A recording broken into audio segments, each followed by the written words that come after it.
नमस्कार dear student, मैं मेरे YouTube channel KRCC by Rakesh sir में आपका हार्दिक स्वागत एवं अभिनंदन करता हूं। आज हम विविध प्रश्नमाला से संबंधित प्रश्नावली 1 के सभी प्रश्नों को देखते हैं, सभी प्रश्नों का 1 बाय 1 हल करते हैं। तो शुरुआत करते हैं प्रश्न नंबर 1 से। तो प्रश्न नंबर 1 में अपने को दिया गया है f है वह r से r में परिभाषित है। इस प्रकार है कि f x की f इमेज क्या करती है, x का दुगना -3 अर्थात 2x - 3 दे रखा है। और g सच दैट r से r में परिभाषित है और इस प्रकार है कि x की g इमेज क्या करती है, उसका क्यूब यानी x³ + 5 कर देती है। तो हमें यहाँ पे ज्ञात करना है f O g inverse x ज्ञात करना है। तो जिसको ज्ञात करना है उसको हमने मान लिया f O g inverse x को मान लिया हमने y। तो f inverse x equal to y होता है तो f y equal to x होता है, हमें पता है। तो f O g inverse x equal to y है तो x बराबर क्या हो जाएगा, f ओ g y, अर्थात ये इस तरफ आ जाएगा। तो f O g y equal to x। अब f O g y equal to x है, इसकी डेफिनेशन क्या है, अब अपने को ये देखना है f ओ g की डेफिनेशन क्या है, f g y या f कंपोजिट जी वाई यानी y की जी इमेज देखनी है, y को x की तरह मानी है तो x की जी इमेज क्या करती है, उसका क्यूब + 5 कर देती है। तो इधर y की जी इमेज क्या करेगी, उसका क्यूब यानी y³ + 5 कर देगी, y³ + 5। तो जी वाई की जगह y³ + 5 बराबर में x दोनों तरफ पड़ा है। अब इसको आप एज ए x की तरह मानिए तो x की f इमेज क्या करती है, उसका दुगना -3 कर देती है। तो इसको x की तरह मानते हैं तो इसका दुगना -3 करते हैं बराबर x रख लेते हैं। अब हमें इस y की वैल्यू निकालनी है क्योंकि हमने y माना है, f O G inverse x equal to y। तो जिसको ज्ञात करना है उसको अकेला रखिए, गणित का सिंपल सी थ्योरी है। तो इसको मल्टीप्लाई कर दिया, 2y³ + 10 - 3 बराबर x आ गया। तो इधर 10 में से 3 7 और ये 7 इधर आ जाएंगे, x - 7 और भाग दे देते 2 का और y³ इक्वल टू x - 7/2 गया। तो y कितना आएगा, इसका घनमूल। तो x - 7/2 का घनमूल आ जाएगा, ये y है। और y is nothing but f O G inverse x। तो f ओ जी इनवर्स निकल गया तो इसका आंसर होगा घ। क्या होगा, घ। अब हम दूसरा प्रश्न लेते हैं। दूसरे प्रश्न में दिया गया है fx बराबर x/x - 1 होगा। यहाँ पे अपनी बुक में 1 - x दिया हुआ है जो कि गलत है, उससे आंसर नहीं आएगा। तो इस प्रश्न में अपने को संशोधन कर लेना है क्योंकि ये पुरानी एग्ज़ाम कंपटीशन एग्ज़ाम में और IIT लेवल में एग्ज़ाम में भी पूछा हुआ प्रश्न है, इसलिए fx इक्वल टू x/x - 1 होगा जो कि 1/y दिया हुआ है। तो अब हमें ज्ञात करना है यहाँ पे fy, ये ज्ञात करना है अपने को। तब fy क्या होगा अकॉर्डिंग टू रूल, इस रूल के अकॉर्डिंग यानी x की जगह y रख देते हैं हम। तो fy y/y - 1 हो जाएगा, y/1 - y। अब y की वैल्यू निकालते हैं तो अपने को ये रिलेशन दिया है x/x - 1 इक्वल टू 1/y। इसको हमने इस तरफ सरल कर लिया है, x/x - 1 बराबर 1/y। तो इसको रेसिप्रोकल अर्थात उल्टा कर दिया तो y equal to x - 1/x आ गया।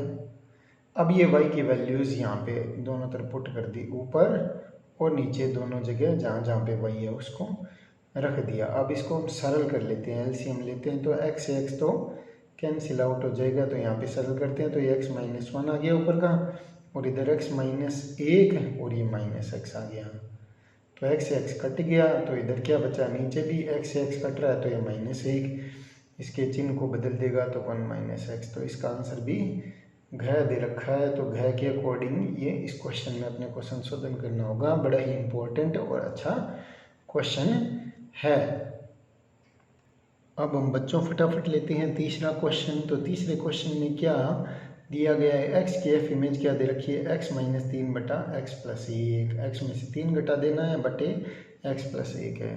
तो हमें ज्ञात करना fx की f इमेज और जो आएगा उसकी पुनः f इमेज ये निकालनी है। तो x की 3 बार f इमेज निकालनी है। तो x की f इमेज क्या करती है, x में से 3 घटा देती है और नीचे भाग दे देती है x+1 का। तो इस fx की जगह ये वैल्यूज़ यहाँ पे रख दी। अब आप इसको x मानते जाना है बार बार, तो इसको x मानना है तो ये f(x) क्या होगा, तो इस x में से 3 घटा दीजिए और नीचे x में 1 जोड़ के भाग देना है इसका, यानी x में से 3 घटाना है और बटे में क्या लिखना है, x + 1 लिखना है। अब इसके एलसीएम से ये कट जाएगा, x + 1 से x + 1 कट जाएगा, इसको सरल कर लेते हैं तो x - 3 और इधर हो गया 3x - 3, 3x - 3 और नीचे क्या हो जाएगा, x - 3 और ये x + 1 + 1, तो ऊपर x से x में इस 3x में से x चला जाएगा तो माइनस का 2x है और ये -3 - 3 - 6 हो गया। और नीचे हम देखते हैं कि x और x 2x हो गया और -3 + 1 -2 आ गया। ऊपर नीचे इनमें से 2 2 कॉमन लेके कैंसिल आउट कर देते हैं, काट देते हैं, तो ऊपर बचेगा x - 3/x - 1। अब इसको x की तरह मानना है आपको वापस पुनः, तो इस x की f इमेज क्या करती है, अपना रूल क्या कहता है, x में से 3, इसको x मानिए तो x में से 3 घटा दीजिए और इधर x में 1 जोड़ दीजिए, तो इसको हम सरल करते हैं, वही x - 1 से x - 1 कट जाएगा, तो इधर -x - 3 और ये हो गया -3x और ये आ जाएगा +3 और नीचे -x - 3 और ये हो गया x - 1, तो इधर x से x कट जाएगा नीचे और ऊपर 3 से 3 कट जाएगा, तो ऊपर आएगा -4x बटे -4 का भाग लग गया x, तो इसका आंसर आएगा अपने पास क्या है। ये कंपटीशन लेवल में बहुत इंपॉर्टेंट क्वेश्चन है, तो इनको भी आप ध्यान से देखिए, क्योंकि आपको अंत में कंपटीशन के थ्रू ही कहीं ना कहीं जॉब या जो भी है उसमें सफलता हासिल करनी है, तो बिना कंपटीशन के कुछ नहीं होगा। तो इन प्रश्नों को आप ध्यान से देखिए। अब हम लेते हैं चौथा प्रश्न, दिया गया है f(x) = cos log x है, तो log का आधार जनरली क्या होता है, e नेचुरल बेस होता है। अब हमें ज्ञात करना है f(x) fy - 1/2 f(x) बटे y + f(x) × y, ये वैल्यूज़ ज्ञात करनी है, ये भी IIT में क्वेश्चन पूछा हुआ है। तो इसको बराबर रख लेते हैं, तो जहाँ पे f(x) है वहाँ पे cos log x आ जाएगा और fy है वहाँ पे क्या हो जाएगा, cos log y, और ये -1/2 और cos log x बटे y आ जाएगा। और fxy तो x की जगह y रख देंगे, xy रख देंगे, x बटा y रख देंगे, बस सिंपल सा है। तो cos log x × y आ जाएगा, ये 1/2 बार पड़ा है, तो ये cos log x हो गया, ये cos log y, ये 1/2 और log m बटा n का क्या सूत्र होता है, log m - log n, कोष्टक लगाना है, ध्यान रखना। और ये प्लस है, ये माइनस से मल्टीप्लाई हो गया, यहाँ पे क्या आ जाएगा माइनस, तो -1/2 और log x y को क्या लिख सकते हैं, log x plus log y लिखा जा सकता है।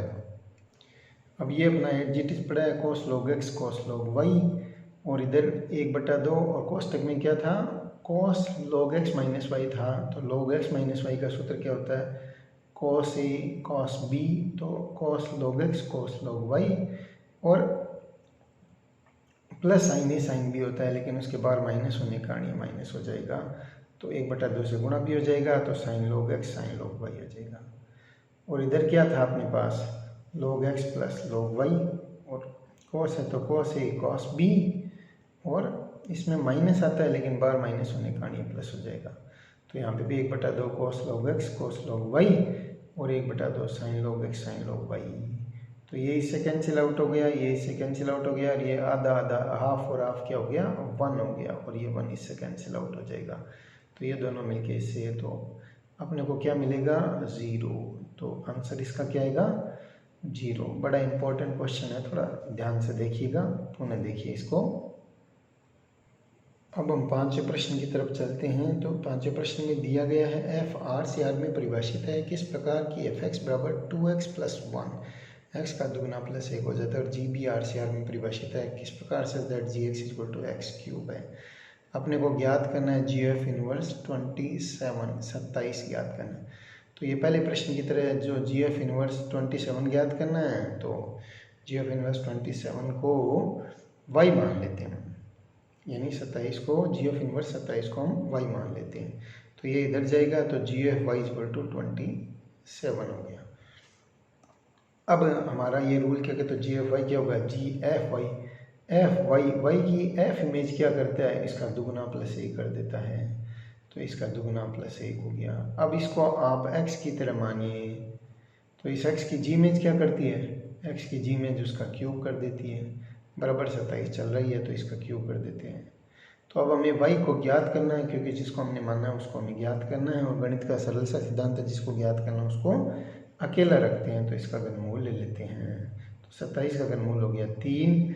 अब 3 में से 1 को घटा देंगे, इधर कितना आएगा अपने पास 2, और 2 में 2 का भाग दे देंगे तो y का मान 1 प्राप्त होगा। तो जी एफ इनवर्स 27 27 है वो y इक्वल टू 1, तो इसका आंसर आएगा अपने पास ख।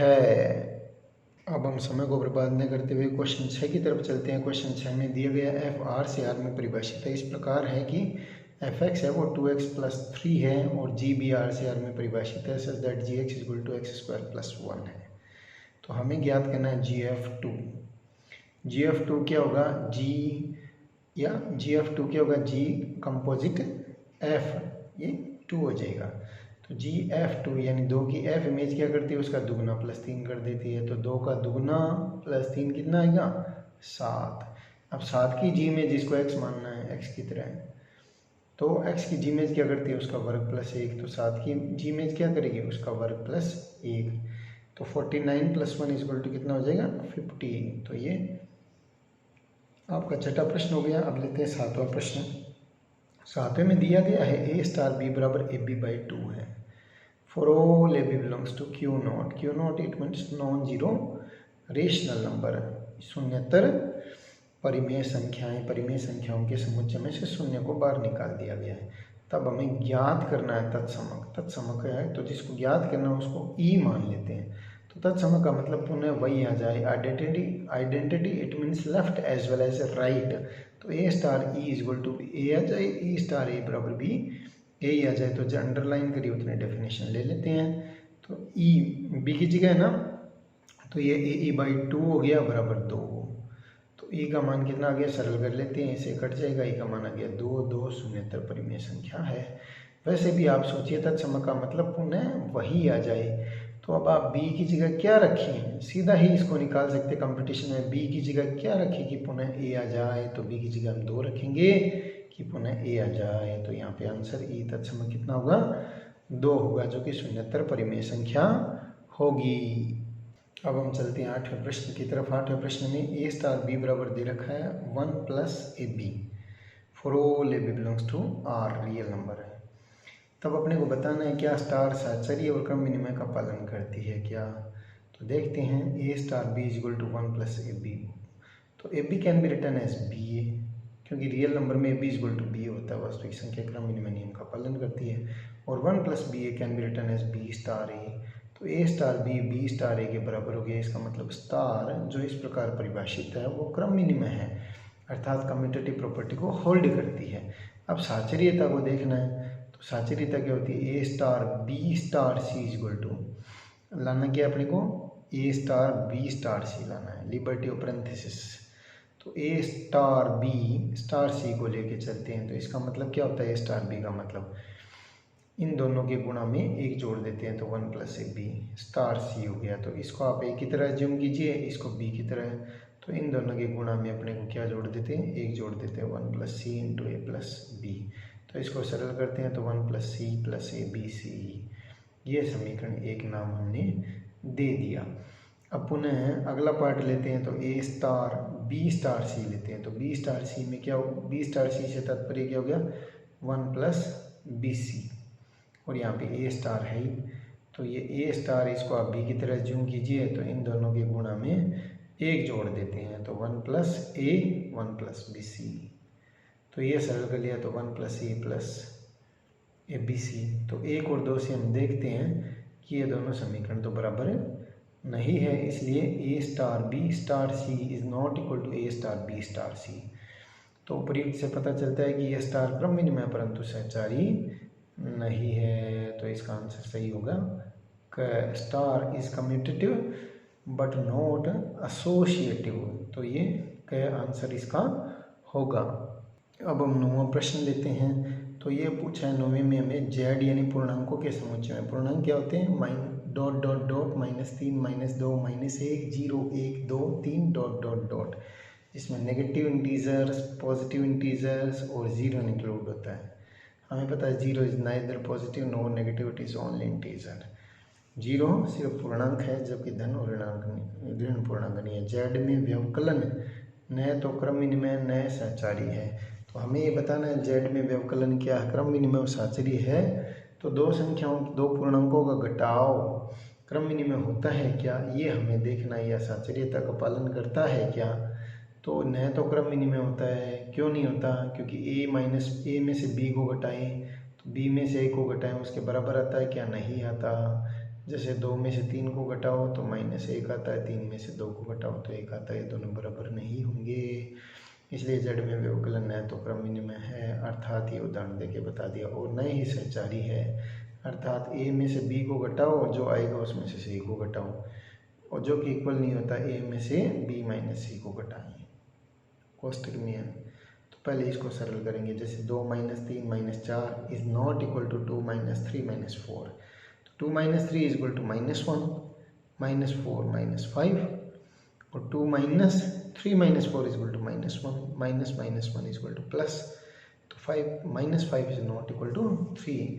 तो जेड में व्यवकलन अर्थात घटाव न तो क्रम विनिमय है और न ही सहचारी है। अब हम 10वें प्रश्न की तरफ चलते हैं। 10वें प्रश्न में दिया गया है a स्टार b बराबर a plus b minus A B equal to 4 all A B belongs to Z. ये जेड न हो के यहाँ पे r होगा, जेड न हो के यानी पूर्णांकों के समुच्चय में अपने को बट्टे में प्रतिलोम इस प्रकार से नहीं प्राप्त होगा, जो कि यहाँ पे आंसर आने वाला है। इसलिए यहाँ पे r होगा, क्योंकि ये एग्जाम्पल नंबर 11 आ चुका है अपने पास पीछे। तो अपने को प्रतिलोम ज्ञात करना है। तो प्रतिलोम कब ज्ञात किया जा सकता है, जबकि तत्सम ज्ञात हो। तो सर्वप्रथम हम यहाँ पे तत्सम ज्ञात करते हैं। तो तत्सम को E मान लिया। तो तत्सम की परिभाषा क्या है, a star E is equal to a E star A।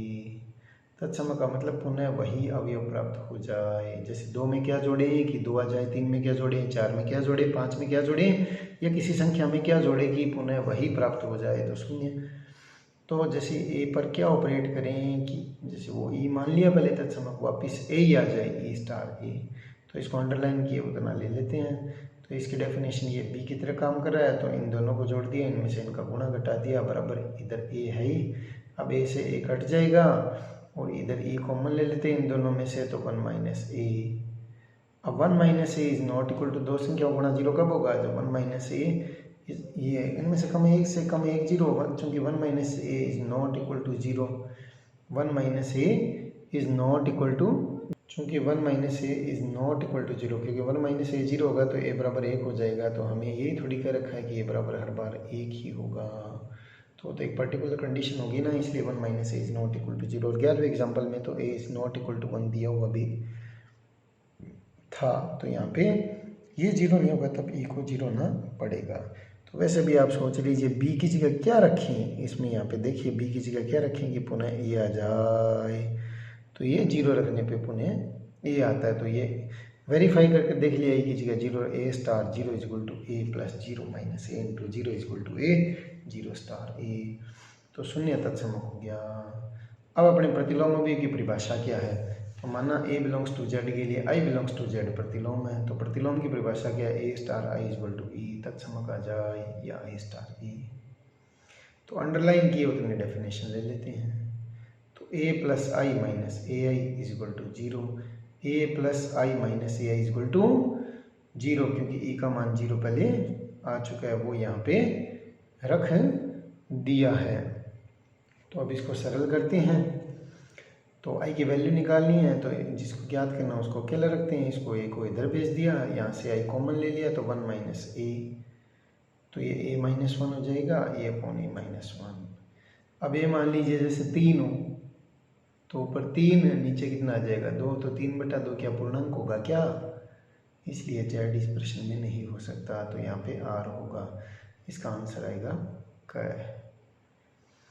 ठीक है, अब हम चलते हैं 11वें प्रश्न की तरफ। ये मल्टीपल चॉइस क्वेश्चन का अंतिम प्रश्न है। इस एक्सरसाइज में टोटल 15 क्वेश्चन है, तो मल्टीपल चॉइस का ही अंतिम प्रश्न है, उसकी तरफ बढ़ते हैं। ये मल्टीपल चॉइस वाले क्वेश्चन भी बहुत इंपॉर्टेंट है, क्योंकि आपको कंपटीशन एग्जाम फाइट करना है, इसलिए आप इनको भी गौर से देखें। अब इस प्रश्न में पूछा इनमें से कौन सी संक्रिय क्रम विनिमय है, तो इसमें भी ये जो ऑप्शन दिया गया है वो गलत दिया हुआ था, इसलिए अब गए तो या तो a plus B plus A B होगा या a plus B minus A B होगा। उसी कंडीशन में वो क्रम मिनिमम होगी और कोई ऑप्शन क्रम मिनिमम होगा नहीं। जैसे a star B equal to A plus B plus A B लेते हैं तो a plus B plus A B को हम b प्लस बी ए लिख सकते हैं। A B can be written as B ए।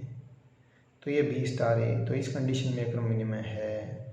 अगर a star B A plus B minus A B है तो उसको भी b प्लस ए, यहाँ पे b प्लस ए होगा, b plus A minus B A लिख सकते हैं, ये भी b स्टार है। तो इस कंडीशन में क्रम मिनिमम हो जाएगी क्योंकि a प्लस बी प्लस ए बराबर होता है। ठीक है, रियल नंबर के संदर्भ में। तो ये ऑप्शन ग इसमें आंसर होगा। तो इसमें भी ग में आपके माइनस लिखा हुआ है यहाँ पे, जो कि सही नहीं है, इसलिए इसको भी आप सही कर लेना। तो इसी के साथ अपनी ये मल्टीपल चॉइस वाले क्वेश्चन ये ख़त्म हो चुके हैं और इसके बाद हम विविध वाले आगे के प्रश्न लेते हैं, जारी रखेंगे अभी। अब हम क्वेश्चन 12 की तरफ चलते हैं। इम्पोर्टेंट क्वेश्चन है। अपने को ये दिया गया है कि एफ है वह एन से Z0 के बीच में परिभाषित है, सच दैट इस प्रकार की एफ एक्स बराबर 2x है। Z0 का मतलब शून्येतर पूर्णांक, यानी पूर्णांकों के समुच्चय में से शून्य को निकाल दिया, नॉन जीरो इंटीजर नंबर।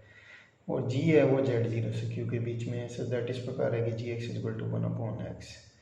और h है वो q से r के मध्य परिभाषित है, तो hx बराबर e 1/x। ये क्वेश्चन में दिया हुआ है। तो अपने को ये सत्यापन करना है कि ये साहचर्य नियम का पालन करता है क्या।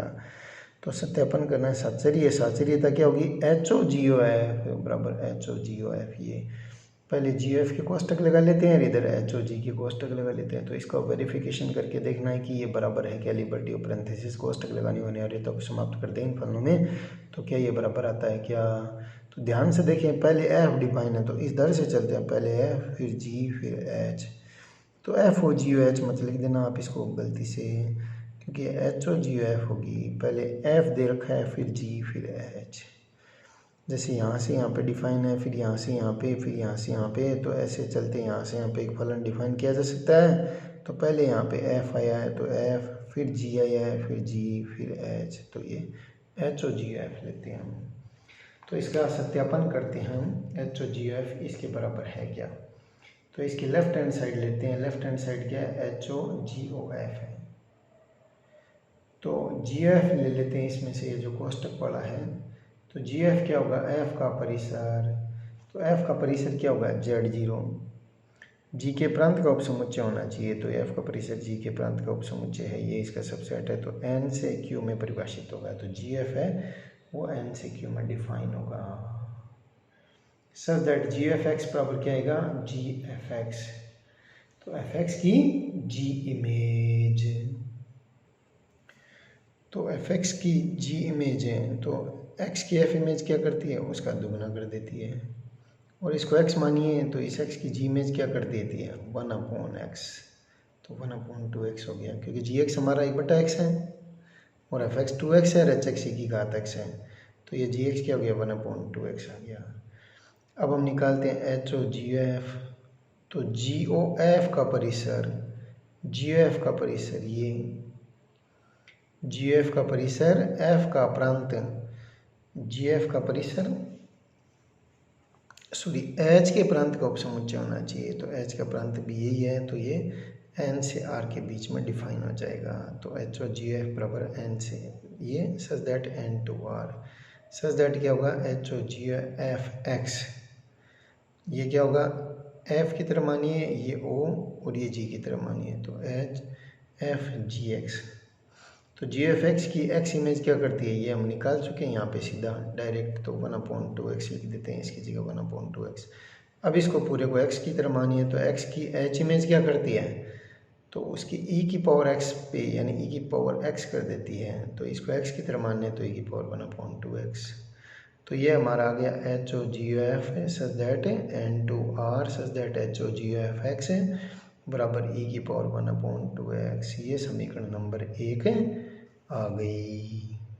अब इसी प्रकार हम राइट हैंड साइड लेते हैं। तो राइट हैंड साइड क्या होगी, HOGOF होगी।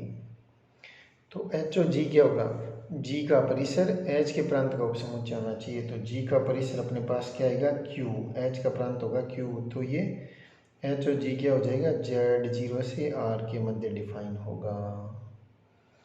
और ये सच दैट होगा एच ओ जी एक्स क्या होगा एच जी एक्स। तो एक्स की जी इमेज क्या करती है उसका उल्टा कर देती है, जी 1/x कर देती है। इसको अब एक्स की तरह मानिए तो एक्स की एच इमेज क्या करती है उसको e की पावर सी पे बिठा देती है, e की पावर 1/x कर देती है। अब H O G O F लेते हैं, तो H O G O F, तो एफ का परिसर क्या है अपने पास Z0 और एच ओ जी का प्रांत भी Z0 है, तो ये भी N से R के मध्य हो गया। तो H O G O F x बराबर क्या होगा एच ओ जी एफ एक्स, एच ओ जी एफ एक्स हो गया, ये ध्यान रखिए एच ओ जी एफ एक्स, एच ओ जी एफ एक्स। तो x की f इमेज क्या करती है उसका दुगुना कर देती है, x की f इमेज क्या करती है उसका दुगुना कर देती है। अब इसको x की तरह मानिए, इसकी एच ओ जी इमेज क्या करती है इसको e की पावर पे चढ़ा देती है और इसका उल्टा कर देती है, तो इसका उल्टा करके e की पावर पे चढ़ा दिया। तो H O G O F है वो भी n से r में, such that H O G O F x equal to e की पावर 1/2x हो गया। तो ये 2 नंबर समीकरण है। तो 1 और 2 से देखते हैं दोनों बराबर हैं, तो अर्थात ये फलन साहचर्य नियम का पालन करते हैं। तो बड़ा ही इंपॉर्टेंट क्वेश्चन है, ध्यान से देखना इसको बिल्कुल ही, और ध्यान से देखिए। आपको पीछे वाले वीडियो भी देखने पड़े तो वो अवश्य देखिए। कॉन्सेप्चुअल टॉपिक है, आगे से आगे कॉन्सेप्ट कनेक्ट होती जा रही है, तो इनके लिए पीछे वाले वीडियो भी जरूर देखें और नंबर सिस्टम का वीडियो विशेषकर से आप पीछे देखते रहें। अब आगे चलते हैं, अब हम चलते हैं 13वें प्रश्न की तरफ। तो 13वां प्रश्न दिया गया है, एफ है सच दैट आर प्लस से आर प्लस में है, such that F x equal to X square है, और G such that R plus से आर प्लस में such that G x equal to root X है। जी एक्स इक्वल टू अपने को क्या दे रखा है रूट एक्स। तो हमें ये पूछा है जी एफ और एफ को जी ज्ञात कीजिए, क्या ये तुल्य फलन है क्या। तो जी एफ क्या होगा एफ का परिसर जी के प्रांत का उपसमुच्चय होना चाहिए, तो ये भी आर प्लस से आर प्लस में होगा। Such that ji F x बराबर क्या होगा जी एफ एक्स। तो एक्स की एफ इमेज क्या करती है उसका वर्ग कर देती है, इसको एक्स की तरह मानिए तो इस एक्स की जी इमेज क्या करती है उसका वर्गमूल ले लेती है। तो एक्स स्क्वायर का वर्गमूल क्या आ जाएगा एक्स आ जाएगा। अब कोई कहेगा वर्गमूल प्लस माइनस होता है ऐसा, तो यहाँ पे आर प्लस लिया हुआ है इसलिए आप प्लस ही लेंगे। अब जी एफ है ये आर प्लस से आर प्लस में, such that ji F x equal to X आ गया, समीकरण नंबर 1 हो गई। अब इसी प्रकार हम लेते हैं एफ ओ जी, तो जी का परिसर वो एफ के प्रांत का उपसमुच्चय होना चाहिए, तो आर प्लस से आर प्लस में लेते हैं, और such that f o g x बराबर क्या होगा f g x, f g x. तो एक्स की जी इमेज क्या करती है उसका अंडर द रूट ले लेती है, तो इस अंडर रूट को की एफ इमेज क्या करती है उसका वर्ग कर देती है, तो यहाँ पे एक्स आ गया।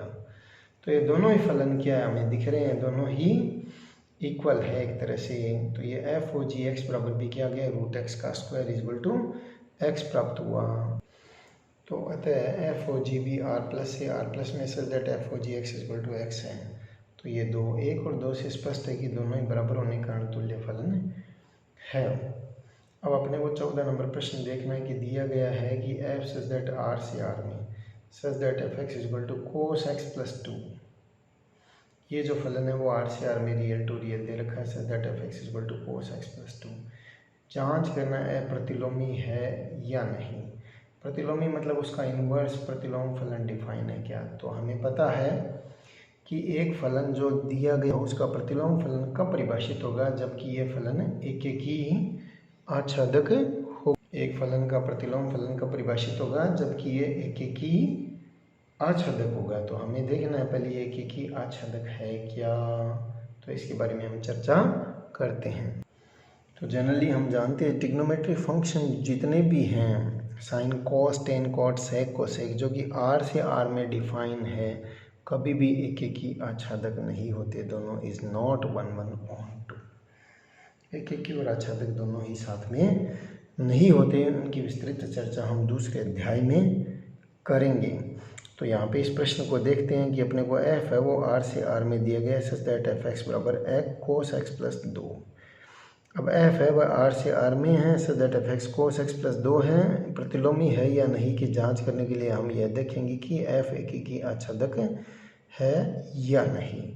अब एक के लिए देखते हैं, तो चूंकि एफ एक नहीं है क्योंकि कोस और साइन जो ट्रिग्नोमेट्रिक फंक्शन है उनका पीरियड है 2n पाई होता है। तो हर 360 के बाद वापस वही मान रिपीट करते हैं। जैसे cos n पाई है -1/n, तो ये मल्टीपल यानी मैनी वन हो गया, बहुएके की मल्टीपल वैल्यू फंक्शन है for all n belongs to z है। तो cos जैसे अपने को 0 यहाँ पे 0 रख देते हैं n का मान, फिर 2 पाई रखते हैं, फिर 4 पाई रखते हैं, 0 2 4 6 रख देते हैं, फिर 2n पाई रखते हैं, तो ये 1 पे जाएगा क्योंकि cos की घात n सम हो जाएगा तो यहाँ पे 1 पे जाएगा, और ये विषम घात होगी तो -1। तो बहुत सारे वैल्यूज़ एक क्वांटिटी पे जा रहे हैं और यहाँ पे बहुत सारे वैल्यूज़ -1 पे जा रहे हैं, और इधर बहुत सारी वैल्यू 0 पे जा रही है। तो ये एकेकी नहीं है, क्योंकि अलग अलग अवयव की अलग अलग इमेज होनी चाहिए थे एकेकी के लिए, जो कि है नहीं, इसलिए f एकेकी नहीं है, f एकेकी नहीं है। इसी प्रकार f आच्छादक भी नहीं है, क्योंकि cos x + 2 है वह for all x belongs to r के लिए -1 से 1 के बीच में होगा। हम अगर cos का ग्राफ बनाएं तो cos थीटा वो -1 से 1 के बीच में मान देता है।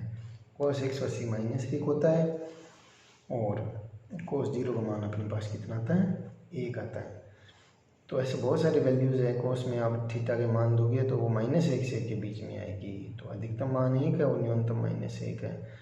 जबकि यहाँ पे परिसर अपने को क्वेश्चन में r दिया हुआ, तो परिसर सहप्रांत r के बराबर नहीं है, तो दिया गया फलन आच्छादक नहीं है, क्योंकि सहप्रांत के प्रत्येक अवयव का पूर्व प्रतिबिंब यहाँ पे विद्यमान नहीं है।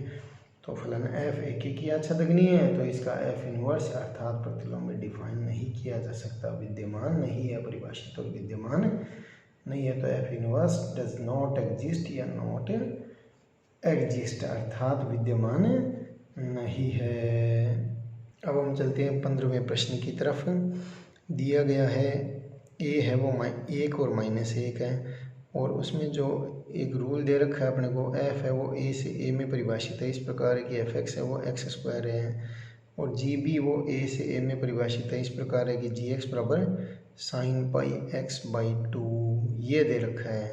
तो हमें इनको देखना है कि f है जो a से a में डिफाइन है और इस रूल के अकॉर्डिंग x² और gb a से a में डिफाइन है इस रूल के अकॉर्डिंग sin πx/2 एकेकी आच्छादक है क्या, जबकि a बराबर 1 और -1 है।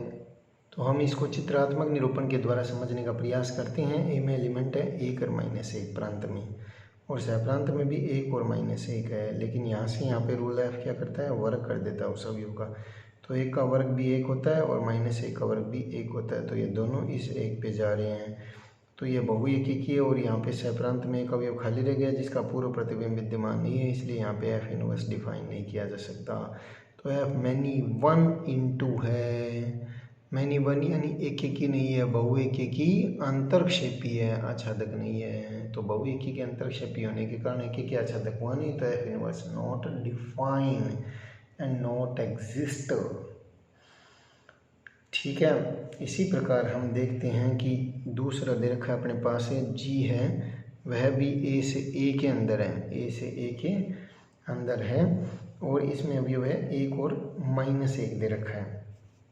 और अब रूल क्या कहता है यहाँ पे, sin x π/2 है, तो x की वैल्यू 1 ले लेते हैं, तो 1 रख दिया, तो यहाँ पे x की जगह तो sin π/2 1 पे जा रहा है, और -1 तो sin -π/2 -1 पे जा रहा है, तो 1 1 भी है, और सहप्रांत में कोई अवयव खाली नहीं है, उनका पूरा प्रतिबिंब मिल रहा है। इधर से इधर भी फलन डिफाइन किया जा सकता है, इधर से इधर है तो इधर से इधर भी हम फलन डिफाइन कर सकते हैं। इधर से इधर वाले को क्या कहेंगे, g इनवर्स कहेंगे। तो g इज़ 1 1 on 2 एकेकी आच्छादक है, तो g इनवर्स वह भी क्या होगा, a से a में ही होगा, इधर भी तो ये है, a से a में is also 1 1 on 2 and define, तो ये परिभाषित है। तो प्रश्न में ये कह रखा है f इनवर्स परिभाषित नहीं है, जबकि g इनवर्स है।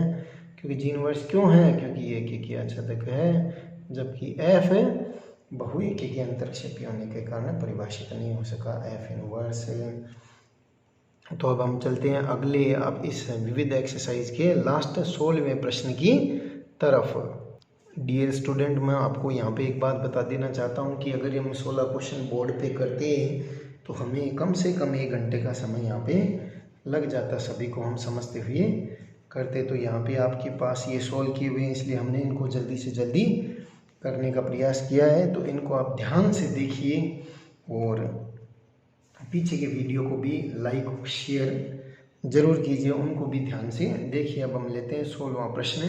f है, उसमें r से r में दिया हुआ है सच दैट f(x) बराबर 3x + 4 और g भी r से r में दिया हुआ है सच दैट gx बराबर x - 4/3।